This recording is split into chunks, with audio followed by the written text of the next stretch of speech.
So it's really great to have you. Since you were here last year, lots and lots of things have happened. But we take them in. I want to ask you about some of the things that have happened this year and ask you to comment on them because you have a perspective on these things. The first thing, I guess, that happened quite soon after Focus last year were the riots. What's your perspective on that? What do you think caused that? What was going on?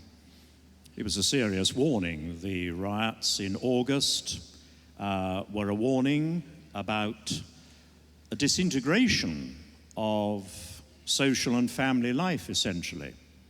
One of the consequences was that more and more people are recognizing the obvious truth that if you edit out fathers from the lives of growing young boys in particular, you are asking for and you get chaos. That, I'm afraid, is one of the lessons.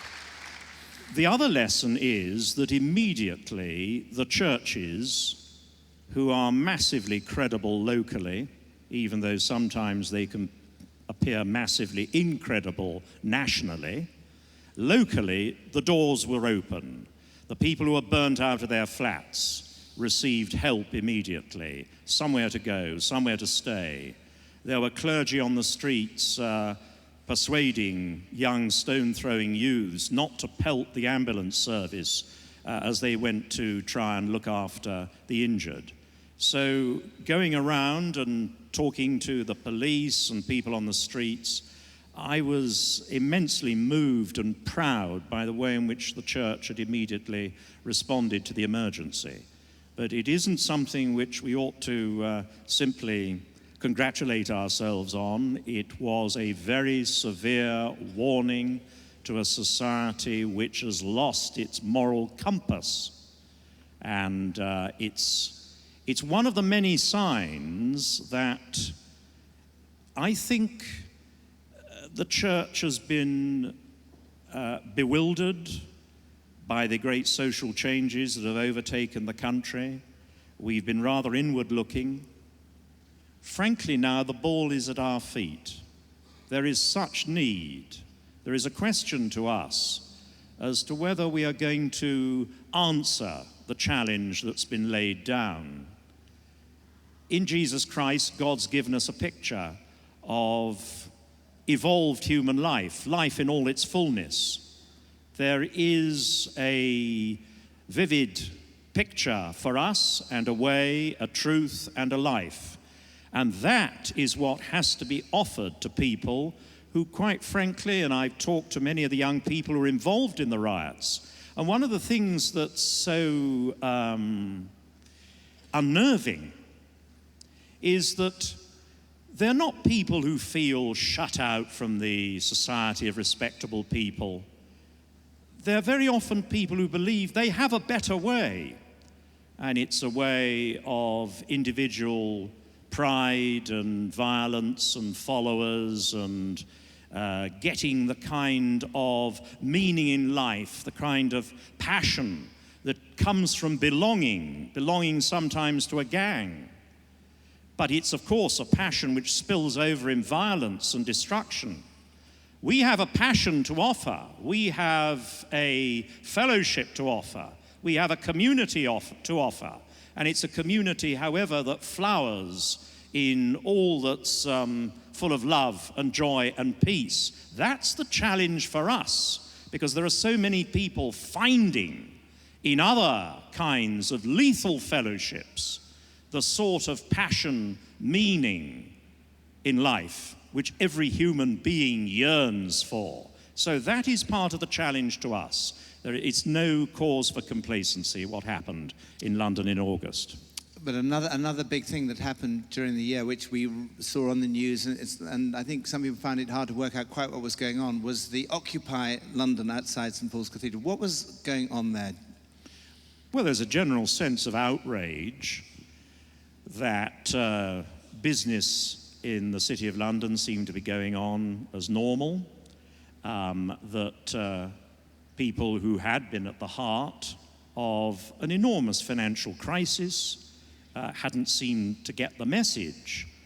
that every institution in life has a license to trade.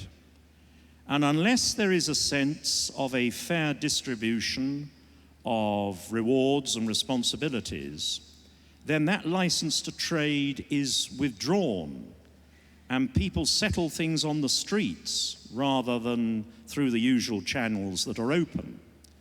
So there was an immense upsurge, not only in this country, but also internationally in the United States, of rage that didn't add up to an actual program for change or particular points of view that could be passed into law.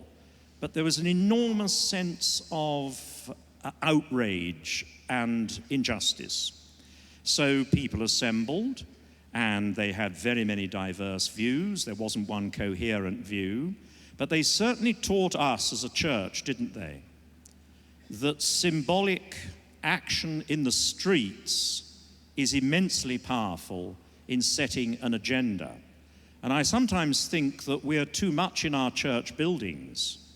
It is time for us, and I take my hat off to Pat Allerton, to those who've organized gatherings for prayer in all sorts of ways using the social media, that there is a huge challenge for us to get outside our churches, onto the streets, and to realize that symbolic action of that sort is immensely powerful.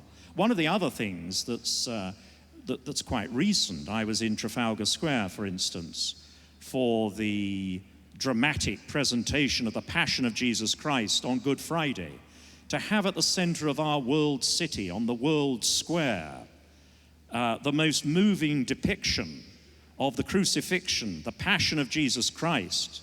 That is one of the ways in which increasingly we shall be challenged to communicate in the 21st century. It was fantastic, a large cast. The high priest was actually played, you know, by a solicitor from Godalming. Well, somehow it seemed appropriate, but not that I have anything against Godalming, just in case there are some representatives present. But I think that part of what Occupy taught us is the power of drama, street theatre. It's something the Catholic Church, for example, on the continent, has not lost. But we are too introverted. And one of the things we have to do is find more and more ways of expressing our faith, but not in destruction, but in joy. And there's too little cheerfulness in the UK at the moment. Our situation is serious. A time of painful adjustments is on us, but we shan't see through this time to something better unless there's a bit of unforced Christian joy. And sometimes it has to be visible as well.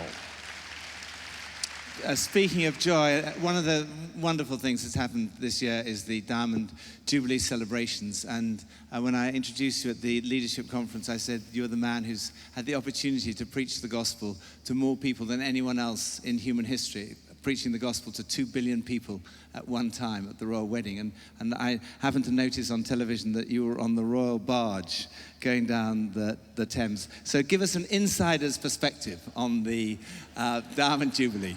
Well, I'm very sorry you did notice me on the barge, because I was trying to keep out of camera angle. It was raining very heavily, and I was wearing an extremely broad-brimmed black hat, which my daughter says makes me look like the grand exorcist. So I was trying to keep a very low profile on that occasion.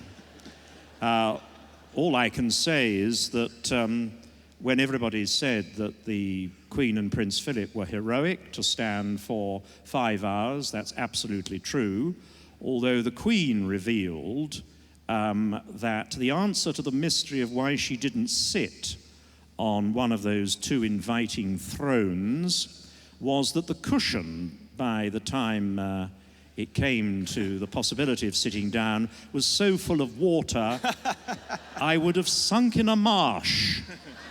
So that's why the Queen didn't sit down, I'm sorry to say. But it was absolutely astonishing, the capacity of that sort of celebration to bring people out of their flats. And as you went down the river, it was very obvious. It was the tenement blocks. It was the flats in the various estates which you pass on the way down from the pier to the final saluting base. It was absolutely fantastic. Huge numbers of people pouring out. And we had a demonstration, it seems to me, despite all the cynicism. This is what the British people continue to confute media cynics. Everybody saying, oh, well, there's a spirit of negativity, it won't amount to much. It was fantastic. The rain fell, but the spirits were high. They really were.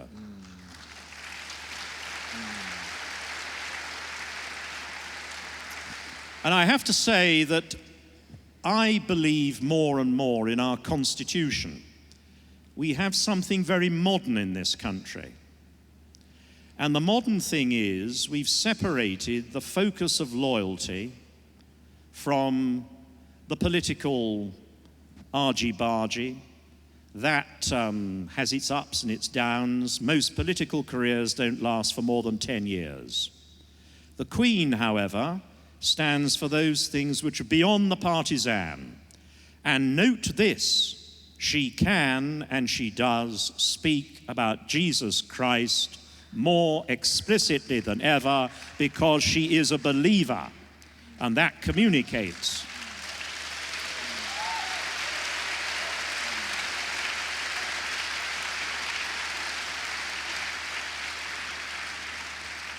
And speaking of believers, the number of believers is growing in London. This recent book that's come out, talking about church growth in the UK, highlights what's happened under your leadership in the last 17 years in the London diocese. Come on. It does. No. But it's in the book. I'm not. This is fact. It's in black and white paper. Not Freud. It's in the book. I go around stirring up apathy wherever I can, and in the Church of England, people love to defy the bishop so much that I'm being contradicted by people like you all the time. Cheerfulness keeps on breaking out.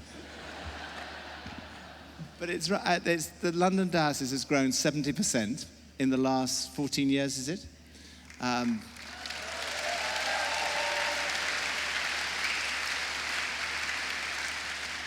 mean, that's so exciting. Just talk a bit about the vision for growth. Well, what would you... let's look at the church in the country, because people here are from London, but they're from other places. What should we be longing to see in terms of growth? Well, quite frankly, when I look at the population figures in one of Britain's poorest boroughs, Tower Hamlets, the population increase over the last 10 years has been 26%. So I think that our church, which has recovered nerve, recovered confidence, not out of generating some sort of spurious party spirit, but because of a real faith in the movement of the Holy Spirit among us, a movement which is contagious. You can actually catch it and feel it, and that's happening. But I think one of our great missions for the next 10 years is to reach into those very large communities that exist in our world city. Our population is now well over 8 million. The way we've got to be thinking is think Christian, think London, not mincing and atomizing the church into little bits. Let's make an ally of anyone we can ally with for the sake of Jesus Christ. Think Christian, think London, think global. Because whatever we do for Jesus Christ in our world city reverberates around the entire globe for good or ill. We have huge communities of people from every part of the world. On the world stage, GB, limited, has very limited power to project hard power across the world. I don't think we should regret that. What we do have, however, are channels of communication to every part of the globe. This is the period when we can project, for the sake of Jesus Christ, the Christian message throughout the globe. We are uniquely well placed to do it. And I think it's astonishing, the people you brought together at the leadership conference, the people you bring together at that great Alpha gathering you have in the summer. I think that is thrilling and exciting, and we should realize that our vocation is, first of all, think Christian, think London, and then think Christian, think London, think global.